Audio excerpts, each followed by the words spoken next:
What does gaslighting mean? It's a term that people use all the time now, so I thought in this video, we'll explain exactly what it means in terms of narcissistic abuse. But first, will you please subscribe to my channel?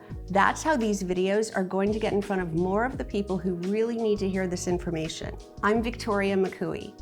I'm a narcissist divorce coach, a motivational speaker, and the creator of the Reclaim Your Power system. I help people every day who are right where you are, stuck in a toxic marriage to a narcissistic spouse, or already engaged in a contentious divorce from one.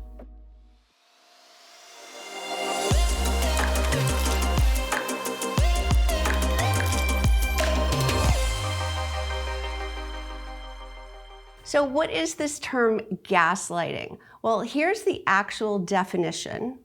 Gaslighting is when a person lies for their own gain to another person so repeatedly and with so much confidence that the victim begins to doubt their own sanity.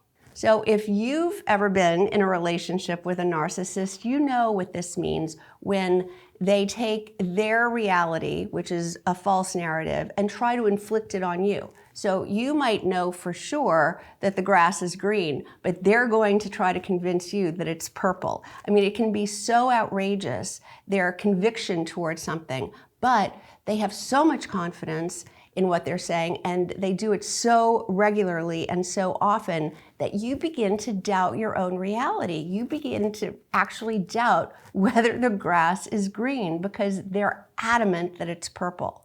All right, so let's take some real life examples that might help clarify this whole scenario. One of the most outrageous examples I have is from one of my actual clients who noticed that one of her favorite pieces of clothing was missing. So she confronted her husband and said, "Have you seen my green shirt that I wear all the time? I can't find it anywhere." And he absolutely said, "You must be going crazy, because who loses a piece of clothing? It must be here, you wear it all the time." And she looked and she looked and she couldn't find it. So he started being accusatory about, well, where were you? Where were you taking your clothes off? Like, how could you lose a shirt? Why isn't it in the house? That passed, and then weeks later, her other favorite item, I don't know, her black pants went missing.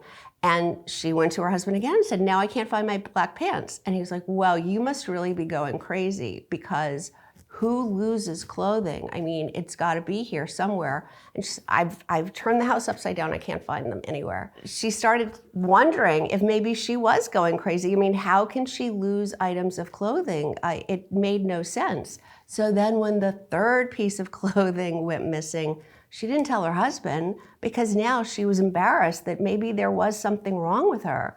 This went on for 4, 5, 6 pieces of clothing. She never said anything. She could never find them. A year or more goes by. She's totally forgotten about the whole thing. But one day she's in the attic looking for something, tearing things upside down, trying to find something else, and she finds a bag filled with her clothing. The husband had systematically been taking her clothes and hiding them from her to make her think she was crazy. Okay, why would someone do this? Why would someone inflict so much psychological damage on a person that they purportedly love? Well, it's all about control. When a narcissist tries to diminish you, it's so that they can gain control over you. So by wearing down your confidence, wearing down your self-esteem, wearing down your sense of reality, you become more vulnerable, and they're able to control you more because you really think you're compromised. You really think that there is something wrong with you. Another effect of this is something called cognitive dissonance. And this is when you're holding on to 2 different sets of reality. You know that you're not crazy and that your clothes must be there somewhere, but yet you can't find them, and your spouse is telling you that you must be crazy. So you're holding on to both of these beliefs at once, and you can't figure out which one is more believable. So your brain almost short circuits, and it's something called cognitive dissonance. It makes you very compromised, very uneasy, very unsure of yourself, to the point where you're almost paralyzed. You can't function because you're so unsure of how capable you are. You're afraid that you'll make a mistake because you think there's something wrong with you. So is this you? Have you experienced something like this in your marriage? Is this something that your narcissistic spouse does with you, tells you something is true when you know it's not, or vice versa? If you'd like some help with this, then you can book a call with me. The link will be below in the description where you can get on my calendar for a strategy session. Did you find this information useful? I hope you did. If you liked this video, please give it a thumbs up and don't forget to subscribe. Thanks so much for watching. I've linked a couple of other videos here that I think you might also like, so I hope I see you in the next video.